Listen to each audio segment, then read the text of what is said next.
రాష్ట్ర భవిష్యత్తును నిర్ణయించే చారిత్రాత్మక ఘట్టానికి నేడు నాంది పలికిందని టీడీపీ సీనియర్ నేత మాజీ మంత్రి దేవినేని ఉమామహేశ్వరరావు అన్నారు. అమరావతికి చట్టబద్ధత కల్పించే బిల్లును పార్లమెంట్లో ప్రవేశపెట్టి ఆమోదించడం 5 కోట్ల ఆంధ్రులకు గర్వకారణమని ఆయన పేర్కొన్నారు.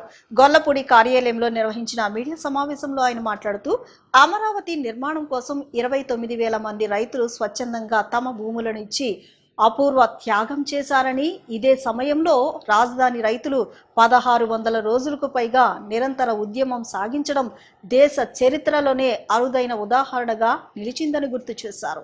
ఈ పోరాటం ఫలితంగా అమరావతికి న్యాయం జరిగిందన్నారు. అమరావతి పునర్విభజన చట్టంలో 2014లో అమరావతి ప్రజా రాజధానికి చట్టబద్ధత కల్పిస్తూ ఏకగ్రీవంగా లోక్సభలో ఈరోజు ఆమోదం కావటం మనందరికీ గర్వకారణం, చాలా ఆనందదాయకం. ఈరోజు శుభదినం. ఎందుకంటే 12 సంవత్సరాలుగా, గత 5 సంవత్సరాలు వైసీపీ పాలనలో అమరావతిలో జరిగిన పోరాటాలు, మహిళా సోదరీమణులు, రైతు సోదరీమణులు కన్నీళ్లు, రైతాంగం మీద ఎస్సీ ఎస్టీ కేసులు, 1631 రోజుల పోరాటం ఈరోజు చట్టబద్ధత కల్పిస్తూ ప్రధానమంత్రి నరేంద్ర మోడీ గారి నాయకత్వంలో, అట్లాగే కూటమి ప్రభుత్వం చంద్రబాబు గారి నాయకత్వంలో ఒక చారిత్రాత్మకమైన నిర్ణయం ఈరోజు జరిగింది. దేశంలో అన్ని రాజకీయ పార్టీలు, జాతీయ పార్టీలు ఈరోజు అమరావతికి రాజధానికి చట్టబద్ధత కల్పిస్తూ ఏదైతే ఈరోజు బిల్లుకి అందరూ దేశంలో అన్ని ముఖ్యమైన రాజకీయ పార్టీలు, జాతీయ పార్టీలు ఏకగ్రీవంగా ఆమోదం తెలిపితే ఊరంతా ఒకదారి, ఉలిపి కట్టిది ఒక దారిని పెద్దలు చెప్తారు. ఇవాళ ఈ దేశంలో ఉలిపి కట్టే పార్టీగా వైసీపీ పార్టీ చరిత్ర పుటల్లో ఎక్కింది. కట్టిపెట్టి జగన్మోహన్ రెడ్డి, నీవు ఇవాళ మాట్లాడే ప్రతి మాట కూడా విద్వేషంతో కూడుకొని ఉంది. బురజల్లే కార్యక్రమం జరుగుతూ ఉంది. ప్రపంచ స్థాయి రాజధాని నిర్మాణం జరుగుతూ ఉంది. అక్కడ డక్ట్ పెట్టి అన్ని కూడా ఏదైతే డ్రైనేజ్ కావచ్చు, సిఏజ్ కావచ్చు, లేకపోతే డ్రింకింగ్ వాటర్ కావచ్చు, పైప్ లైన్స్ కావచ్చు, లేకపోతే ఇంటర్నెట్ కనెక్షన్లు కావచ్చు, ఎలక్ట్రిక్ లైన్స్ కావచ్చు, గ్యాస్ లైన్స్ కావచ్చు, మొత్తం అమరావతి రైతాంగం యొక్క ప్లాట్లు కావచ్చు, లేకపోతే సెక్రటేరియట్ భవనాలు కావచ్చు, అసెంబ్లీ భవనాలు కావచ్చు, లేకపోతే మరి హైకోర్టు భవనం కావచ్చు, ఇవన్నీ కూడా ప్రపంచ స్థాయి నిర్మాణాలు జరుగుతూ ఉంటే విషం జమ్మాలని ప్రయత్నం చేస్తావా? బురజాలనే ప్రయత్నం చేస్తావా? నీ దుర్మార్గాల వల్ల కాదా 5 ఏళ్ళు పనులన్నీ ఇబ్బందులు పడ్డాయి? నీ దుర్మార్గం వల్ల కాదా పనులన్నీ ఆగిపోయాయి?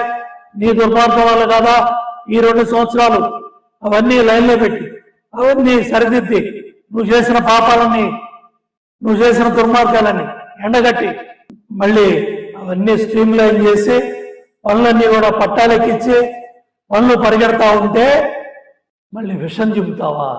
మీరు వచ్చేది లేదు, పీకేది లేదు. ఇవాళ మీరు తీసుకున్న చారిత్రాత్మకమైన తప్పిదం వైసీపీ పార్టీకి రాజకీయ సమాధి. పట్టణాల్లో ఆస్తి పన్ను పెంపును వెంటనే ఆపాలని సిపిఎం రాష్ట్ర కార్యవర్గ సభ్యులు సిహెచ్ బాబురావు డిమాండ్ చేశారు. 2020లో ప్రవేశపెట్టిన క్యాపిటల్ వాల్యూ విధానం జీవో 198ని రద్దు చేయాలని కోరారు. ప్రతి సంవత్సరం 15% చొప్పున పన్నులు పెంచుతూ ప్రజలపై భారం మోపుతున్నారని విమర్శించారు. గత 5 ఏళ్లలో పన్నులు దాదాపు రెట్టింపు అయ్యాయని తెలిపారు. ఇళ్ల విలువలను పెంచుతూ పన్నులు పెంచడం, అదనంగా పెనాల్టీలు విధించడం అన్యాయమన్నారు. పేదలకు ఇవ్వాల్సిన రాయితీలు సక్రమంగా అమలు కావడం లేదని ఆవేదన వ్యక్తం చేశారు. ఎన్నికల హామీల ప్రకారం వెంటనే ప్రభుత్వం స్పందించి 2026-27 ఆర్థిక సంవత్సరానికి పన్నులు పెంచకుండా ఆదేశాలు ఇవ్వాలని డిమాండ్ చేశారు. లేకపోతే ప్రజా ఆగ్రహాన్ని ఎదుర్కోవాల్సి వస్తుందని హెచ్చరించారు. పట్టణాలలో ఇల్లు కట్టుకున్న వాళ్ళని ప్రభుత్వం ప్రోత్సహించాలి, కానీ వాళ్ళు శిక్షిస్తూ ఉంది. ఇంటి పన్నుల పేరుతో ప్రతి సంవత్సరం 15% నుండి 30% పెంచేస్తున్నారు. కేంద్రంలో ఉన్న బీజేపీ ఆదేశం ఇస్తే గత వైసీపీ ప్రభుత్వం ఆస్తి విలువను బట్టి ఇంటి పన్ను విధించే కొత్త చట్టాన్ని తెచ్చారు. జీవో నెంబర్ 198 విడుదల చేశారు. దీని ప్రకారం రాష్ట్రంలో 1600 కోట్లు ఉన్నటువంటి ఇంటి పన్ను ఈ గత 3-4 సంవత్సరాలకు చూస్తే అది 3000 కోట్ల రూపాయలు దాటిపోయింది. 100 రూపాయలు ఉన్నటువంటి ఇంటి పన్ను 2000లో ఇవాళ అది 230 రూపాయలు పెరిగిపోయింది. రేపు ఈ ప్రభుత్వం దిగేలోపు అది 350 రూపాయలు అవుతుంది. అంటే 15% కూడా కాదు. ప్రతి సంవత్సరం ఉన్నదాని మీద 15% పెంచడం అంటే ఇప్పటికే 30% పెరిగింది. ఇంకో 2-3 ఏళ్ళు అది 45% అయిపోతుంది. మరి టీడీపీ కూటమి అధికారంలోకి వచ్చే ముందే మేము వస్తే ఈ క్యాపిటల్ వాల్యూ ఆస్తి విలువను బట్టి పన్ను వేసే విధానాన్ని సమీక్షిస్తాం, ఆపుతామని హామీ ఇచ్చారు. 2 ఏళ్ళు అయ్యింది. వీళ్ళు కూడా కేంద్రం చెప్పినట్టే వైసీపీ దారిలోనే అదే దీన్ని బట్టి ఇంటి పన్నులు పెంచేస్తున్నారు. ఇప్పుడు మళ్ళీ ఏప్రిల్ నెల వచ్చింది, కొత్త సంవత్సరానికి మళ్ళీ నోటీసులు వస్తాయి. కనీసం ఇప్పటికైనా హామీ ఇచ్చిన విధంగా ఆపండి. ఇలా పెరిగిపోతూ వెళ్తే ఉన్న ఇల్లు అమ్ముకోవటమే. ఇది కనీసం ఇప్పటికి ఆపి పెరిగిందేదో పెరిగింది, 100 215 రూపాయలు అయిపోయింది. అలాగే ప్రతి సంవత్సరం 15% మీద 30-45% పెంచడమే కాకుండా ఆస్తి విలువల్ని గవర్నమెంట్ రిజిస్ట్రేషన్ ఛార్జీల కోసం పెంచుతున్నారు. విలువలు పెరిగాయి కాబట్టి, వాల్యూ కాగితాల్లో పెరిగింది కాబట్టి మళ్ళీ ట్యాక్సులు పెరుగుతాయి. అందుకే ఈ క్యాపిటల్ వాల్యూ విధానాన్ని పట్టణాల్లో హామీ ఇచ్చిన విధంగా రద్దు చేయండి. ఇప్పటికైనా పన్నుల పెంపు ఆపండి, మేము డిమాండ్ చేస్తాం. ప్రపంచ శాంతి, ధర్మ పరిరక్షణ, సమాజ శ్రేయస్సు కోసం కృష్ణా జిల్లా కోడూరు మండలం ఉల్లిపాలెంలో శ్రీ శ్రీమన్నారాయణ స్వామివారి దేవస్థానంలో ఈ నెల 19 నుంచి 24 వరకు శ్రీమన్నారాయణ మహాయజ్ఞం, అష్టాక్షరి మహాహోమం నిర్వహించనున్నట్లు అష్టాక్షరి సంపత్ కుమార్ రామానుజ జీయర్ స్వామి తెలిపారు. ముత్యాలంపాడులోని ఆంధ్ర సిరిడి శ్రీ సాయిబాబా మందిరంలో శ్రీమన్నారాయణ మహాయజ్ఞం, అష్టాక్షరి మహాహోమం కరపత్రాలను ఆవిష్కరణ కార్యక్రమాన్ని నిర్వహించారు. ఈ కార్యక్రమంలో అష్టాక్షరి సంపత్ కుమార్ రామానుజ జీయర్ స్వామి, మాజీ మంత్రి వెల్లపల్లి శ్రీనివాసరావు, మాజీ ఎమ్మెల్యే మల్లాది విష్ణు, బాబా మందిర గౌరవ అధ్యక్షులు డాక్టర్ పూనూరు గౌతమ్ రెడ్డితో కలిసి కరపత్రాలను ఆవిష్కరించారు. ఈ సందర్భంగా మాట్లాడుతూ కోటిసార్లు అష్టాక్షరి మంత్ర జపం, కోటిసార్లు అష్టాక్షరి మంత్ర హవనం, 13 యాగశాలలు, 108 మహాగుండాల్లో మహాహోమాలు నిర్వహించనున్నట్లు వెల్లడించారు. ఈ మహత్తర కార్యక్రమంలో కంచి పీఠాధిపతి శ్రీ విజయేంద్ర సరస్వతి మహాస్వామి, త్రిదండి చినజీయర్ స్వామి, పెద్ద తిరుపతిలోని పెద్ద జీయర్లు, చిన్న జీయర్లు పాల్గొంటారని తెలిపారు. భక్తులు ఈ మహాయజ్ఞంలో పాల్గొనాలని ఆయన పిలుపునిచ్చారు. అష్టాక్షరి బృందం దావన రామానుజ జీయర్ స్వామి శ్రీమన్నారాయణ మహాయజ్ఞం, అష్టాక్షరి మహాహోమం విశిష్టతను వివరించారు. మాజీ మంత్రి వెల్లంపల్లి శ్రీనివాసరావు, మాజీ ఎమ్మెల్యే మల్లాది విష్ణు మాట్లాడుతూ ఈ కార్యక్రమానికి రాజకీయ పార్టీలకు అతీతంగా అందరూ సహకరిస్తామని, సమాజంలో అన్ని వర్గాల వారు కలిసి ఈ మహాయజ్ఞానాన్ని విజయవంతం చేయాలని పిలుపునిచ్చారు. సిరిడి సాయిబాబా మందిర గౌరవ అధ్యక్షులు పూనూరు గౌతమ్ రెడ్డి మాట్లాడుతూ లోక కళ్యాణం కోసం చేపట్టిన ఈ మహాయజ్ఞంకు ప్రతి ఒక్కరూ తమ వంతు సహాయ సహకారాలు అందించాలని కోరారు. కుల మతాలకు అతీతంగా ప్రతి ఒక్కరూ మహాయజ్ఞంకు తరలి రావాలని పిలుపునిచ్చారు. కార్యక్రమంలో మందిర కోశాధికారి మందలపర్తి సత్య శ్రీహరి తదితరులు పాల్గొన్నారు. అవనగడ్డ తాలూకా కోడూరు మండలంలో ఉల్లిపాలెం అనేటువంటి గ్రామంలో శ్రీమన్నారాయణ స్వామివారి ఆలయం 100 సంవత్సరాల క్రితమే ఉంది. కాలక్రమంలో ఆ ఆలయం జీర్ణమైతే 2012లో దాన్ని పూర్తిగా జీర్ణోద్ధరణ చేసి శ్రీ పాంచరాత్రాగమ శాస్త్ర ప్రకారం కర్ణాటక రాష్ట్రంలో మేల్కోటయ్య అనే ఒక క్షేత్రం, దానికి తిరునారాయణపురము అంటారు. ఆ తిరునారాయణపురంలో ఏ విధమైనటువంటి ఆరాధనా విధానంతో జరుగుతోందో అదే విధానంతో ఇక్కడ కూడా పూజా కార్యక్రమాలు సాగుతూ ఉంటాయి. దీనికి అభినవ మేల్కోట అని పేరు. ఈ ఆలయ పునరుద్ధరణ చేసుకుని 15 సంవత్సరాలైంది. క్రమంగా ఆలయానికి కావలసినటువంటి హంగులన్నీ ఏర్పరచుకుంటూ ఇప్పుడు ఆలయానికి ప్రధానమైనటువంటి ముఖము లాంటి రాజగోపుర నిర్మాణాన్ని 1,50,00,000 రూపాయలతో నిర్మాణం చేయడం జరిగింది.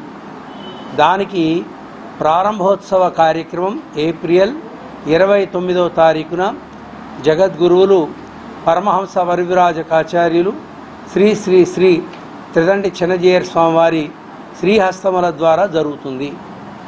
వాస్తవానికి 19 నుండి 29 వరకు జరిగేటువంటి శ్రీమన్నారాయణ మహాయజ్ఞంలో 108 హోమగుండాలు, 13 యాగశాలలు, 250 మంది వేద పండితులతోటి అద్భుతంగా కార్యక్రమం సాగుతోంది. రాజగోపుర ప్రతిష్టా కార్యక్రమానికి ఇంత పెద్ద యాగం చేయవలసిన అవసరం లేదు. 9 గుండాలు 5 గుండాలతోటో చేయవచ్చు. కానీ చాలా కాలం నుంచి రష్యాలో ప్రారంభమై రష్యా వారు ఉక్రెయిన్ వారు తగాదాలాడుతున్న దగ్గర నుంచి మా లోపల ప్రపంచ శాంతి కోసం ఒక యజ్ఞం చేయాలి, ఇది ప్రపంచానికి వ్యాపించక మునిపే మనం విశ్వశాంతి కోసం యాగం చేయాలనేటువంటి ఆలోచన ఆరంభంలోనే వచ్చింది. ఈ నెల 19వ తారీఖు నుంచి 29వ తారీఖు వరకు కూడా కోడూరు మండలానికి చెందిన ఉల్లిపాలెం అని చెప్పిన గ్రామంలో ఓ చక్కటి దేవాలయాన్ని, పురాతనమైన దేవాలయాన్ని అభివృద్ధి చేయడంతో పాటు రాజగోపురం కూడా నిర్మించి దాన్ని ప్రారంభించుకోవడం, దాంతోపాటు గురువులు స్వామీజీ గారి యొక్క ఆశ్రమ జీవితానికి 25 సంవత్సరాలు పూర్తవుతున్న సందర్భంగా ఆ కార్యక్రమం కానివ్వండి, లోక కళ్యాణార్థం ఈ లోకమంతా బాగుండాలి, ప్రజానికమంతా కూడా సుఖ సంతోషాలతో ఉండాలని చెప్పని ఒక నిస్వార్థ చక్కటి భక్తి పరంతో ఈ 13 యాగశాలలు, 108 హోమగుండాలు కావచ్చు, కోటి అష్టాక్షరి మంత్ర పఠనం కావచ్చు, ప్రతి ఒక్కటి కూడా లోక కళ్యాణార్థం చేస్తున్నందుకు తప్పకుండా దీనికి వివిధ మఠాలకు చెందిన స్వామీజీలందరూ కూడా రావడం జరుగుతుంది. రాష్ట్రం దేశం నుంచే చాలా ప్రముఖ పీఠాధిపతులంతా కూడా ఈ యొక్క కార్యక్రమాల్లో భాగస్వామ్యం చేయడం ఇది శుభపరిణామం. ప్రతి ఒక్కరు కూడా దీంట్లో భాగస్వామ్యం కావాలని చెప్పని, ఎందుకంటే ఇందాక స్వామీజీ చెప్పిన ప్రకారం ఏదో మారుమూల ప్రాంతం అని కాకుండా ఎక్కడ భక్తి వర్ధిల్లుతుందో, ఎక్కడ భగవంతుడికి చక్కటి పూజా కార్యక్రమాలు అన్నీ జరుగుతాయి, అక్కడ దేవతలు ఉంటారని చెప్పని ప్రసిద్ధి. కాబట్టి ప్రతి ఒక్కళ్ళు కూడా ఈ కార్యక్రమంలో భాగస్వామ్యం కావాలి, ప్రతి ఒక్కళ్ళు కూడా పాల్గొనాలి, ఈ యొక్క యాగంలో ప్రతి ఒక్కళ్ళు కూడా ఉండాలని చెప్పని నేను మనస్ఫూర్తిగా కోరుకుంటూ, పరమ పూజ్య స్వామీజీలు ఏదైతే ఈ చక్కటి కార్యక్రమం చేపట్టారో దానికి ప్రతి ఒక్కళ్ళు అందరూ కూడా ఆహ్వానితులని చెప్పని తెలియపరచుకుంటూ ఈ కార్యక్రమం ఏర్పాటు చేసిన పూజ్య స్వామీజీలకి నా హృదయపూర్వకంగా నమస్కారాలు తెలియపరచుకుంటున్నాను. ఉల్లిపాలెంలో అభినవ మేల్కోటి అనే ఉల్లిపాలెం కోడూరు మండలం కృష్ణా జిల్లాలో రాజలక్ష్మి గోదా సమేత శ్రీమన్నారాయణ స్వామి దేవాలయం ఉన్నది. అక్కడ ఏప్రిల్ 19 నుంచి ఏప్రిల్ 29 వరకు కూడా కోటి అష్టాక్షరి మహామంత్ర జపం ఒకటి, అలానే కోటి అష్టాక్షరి హవనం మన స్వామివారు సంకల్పించారు. ఈ హవనం వల్ల విశ్వశాంతి కోసం అని చెప్పి ప్రత్యేకంగా స్వామివారు 13 యాగశాలలు, 108 హోమగుండాలతో నిత్యం అష్టాక్షరి మంత్ర జపము మరియు హవనం జరిగేటటువంటి కార్యక్రమాన్ని తలపించారు. మీరందరూ కూడా ఈ విలేకరి ద్వారా భక్తులు అందరూ ఈ యాగంలో పాల్పంచుకొని ఆ శ్రీమన్నారాయణ యొక్క కృపా కటాక్షం మేము ఎల్లప్పుడూ మీకు అందించాలని కోరుకుంటూ, మన స్వామివారైనటువంటి అష్టాక్షర సంపత్ కుమార్ రామానుజీయ స్వామివారి అనుగర సంభాషణలో మనం విందాం. జై శ్రీమన్నారాయణ. అమరావతి రాజధాని చట్టబద్ధత బిల్లుకు లోక్సభ ఆమోదం రాష్ట్రానికి కీలక మైలురాయిగా నిలిచిందని 20 సూత్రాల కార్యక్రమాల అమలు చైర్మన్ లంకా దినకర్ తెలిపారు. ఈ నిర్ణయంతో అమరావతిని ఏకైక రాజధానిగా బలోపేతం చేసే దిశగా కేంద్రం స్పష్టత ఇచ్చిందన్నారు. రాష్ట్ర అభివృద్ధి, పెట్టుబడుల ఆకర్షణకు ఇది దోహదపడుతుందని, అమరావతి పనులు వేగవంతం అవుతాయని చెప్పారు. రైతుల హామీలు నెరవేరుతాయని పేర్కొన్నారు. ఒకే రాజధాని విధానం ద్వారా పరిపాలనలో స్పష్టత, సమర్థత వస్తోందని, రాష్ట్ర సమగ్ర అభివృద్ధికి ఇది కీలక అడుగని పేర్కొన్నారు. 2019-24 మధ్యన ఏదైతే చట్టంలో ఉన్నటువంటి ఆ అంశాలు ఏవైతే ఉన్నాయో వాటికి అవసరమైన సవరణలు చేసి మంచి మార్గంలోకి తీసుకువెళ్ళవలసినటువంటి రాష్ట్ర ప్రభుత్వం, నాటి రాష్ట్ర ప్రభుత్వం జగన్మోహన్ రెడ్డి గారు 3 ముక్కల ఆటాడి ఏ విధంగా కోర్టులో కూడా ఆయన శృంగభంగం పొందారో మనందరికీ తెలుసు. ఇవాళ పార్లమెంట్లో ఏదైతే అసెంబ్లీ ఆమోదించినటువంటి తీర్మానం ఏదైతే ఉందో దాన్ని పార్లమెంట్లో ప్రవేశపెడితే ఆ బిల్లుకి ఏదైతే ఇట్లాగా అమెండ్మెంట్కి కావాల్సినటువంటి బిల్లుని పెట్టి అమెండ్మెంట్ చేసి చట్ట సవరణ చేస్తే గ్యాస్ట్రిక్ ట్రబుల్ ఉందేమో జగన్మోహన్ రెడ్డి గారికి. మొత్తం కూడా ఆయన మనసులో ఉన్నటువంటి విషయాన్ని మొత్తాన్ని కూడా మరొకసారి ఈ రాష్ట్రం మీద ఉన్నటువంటి విషయాన్ని చిమ్మారు. ఆయన స్వాగతిస్తారేమో, కనీసం గతంలో చేసినటువంటి తప్పుల్ని సవరించుకుంటారేమో అనుకుంటే ఆయన తద్విరుద్ధంగా ఈరోజు ఒకవైపు పార్లమెంట్లో అసెంబ్లీలో చేసిన తీర్మానానికి ఆమోదం తెలుపుతూ పార్లమెంట్లో అవసరమైన సవరణలు చేస్తున్న నేపథ్యంలో అదే సమయంలో వచ్చి ఇంకా మళ్ళీ ప్రజల్ని మాయ చేయాలి, మభ్యపెట్టాలి, అబద్ధాలు అసత్యాలతోటి ఏ విధంగా ప్రజల్ని మభ్యపెట్టాలని ప్రయత్నం. ఈయన పరిపాలన 2019-24 మధ్య ప్రజలు ఒక అనుభవాన్ని చూశారు. ఇంకా ఈయన మాటలు నమ్మేటటువంటి పరిస్థితి వాళ్ళ స్పష్టంగా లేదు ఆంధ్రప్రదేశ్లో అని నేను తెలియజేస్తూ ఉన్నాను. అసెంబ్లీలో చేసినటువంటి డ్రామా అంటాడు తీర్మానాన్ని.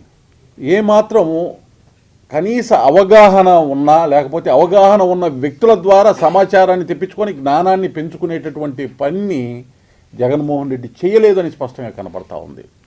ఏదైతే 3 రాజధానులని 3 ముక్కలాట నాటకం తెరలేపినప్పుడు స్వయాన నేను 8 ఫిబ్రవరి 2020 ఒక ఎలక్ట్రానిక్ మీడియా ఛానల్లో ఇంటర్వ్యూ ఇస్తూ అప్పటికే ఒక నెల ముందు మొత్తం కూడా ఈ వ్యవహారాన్ని, రాజధానికి సంబంధించిన వ్యవహారాన్ని, రాజ్యాంగపరమైన అంశాలు, విభజన చట్టానికి సంబంధించినటువంటి అంశాలు, కేంద్ర ప్రభుత్వం ఇచ్చినటువంటి నిధులు, రాష్ట్ర ప్రభుత్వం చేసినటువంటి వ్యయం, ఈ అంశాలన్నింటి పరిగణలోకి తీసుకొని లోతుగా అధ్యయనం చేసినప్పుడు స్పష్టంగా ఒక మాట జగన్మోహన్ రెడ్డి కూడా ఇవాళ అన్నాడు, రాజ్యాంగంలో ఎక్కడా కూడా రాజధాని అనేటటువంటి పదం లేదు అంటూనే రాజధానిని నిర్ణయించుకునేటటువంటి హక్కు రాష్ట్రానికి మాత్రమే ఉంది అనేటటువంటి మాట మాట్లాడాడు. రాజ్యాంగంలోనే లేనప్పుడు రాష్ట్రానికి హక్కు ఏ విధంగా ఉందని మాట్లాడగలడు?